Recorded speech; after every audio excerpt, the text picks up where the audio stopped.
लागू हो जाएगा। तो बहुत से लोगों ने अपनी खरीदारी, चाहे वो कार की हो, एसी की हो, टेलीविज़न की हो, इस तरह की जो खरीदारियाँ थी रोक रखी थी कि पहले जीएसटी का रिफॉर्म घोषित हो जाए, रेट क्या नया होने जा रहा है ये घोषित हो जाए।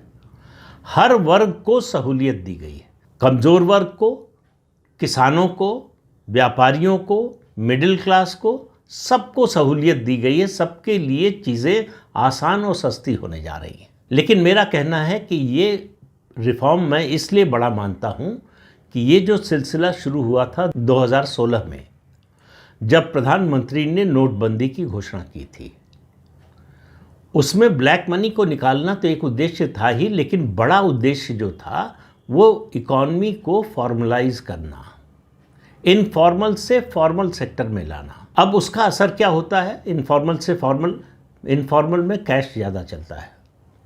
छोटी छोटी दुकानों पर, छोटे व्यापारिक संस्थानों में, एमएसएमई में जो लोग नौकरी करते हैं उनका कोई पीएफ नहीं कटता था, उनको कोई पक्की नौकरी जैसी कोई सुविधा नहीं मिलती थी, और सब कुछ कैश में चलता था। इसलिए बैंकिंग सिस्टम में वो पैसा नहीं आता था। वो पैसा नहीं आता था इसलिए इसका नुकसान उन कंपनियों को भी, उन व्यापारिक संस्थानों को भी होता था कि उनकी क्रेडिट रेटिंग नहीं बनती थी।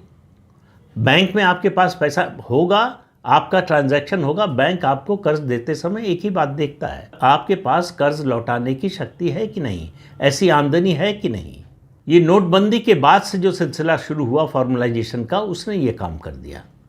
अब उस दिशा में इकॉनमी को पूरी तरह से फॉर्मलाइज करने, फॉर्मल सेक्टर में लाने की दिशा में ये बहुत बड़ा कदम है।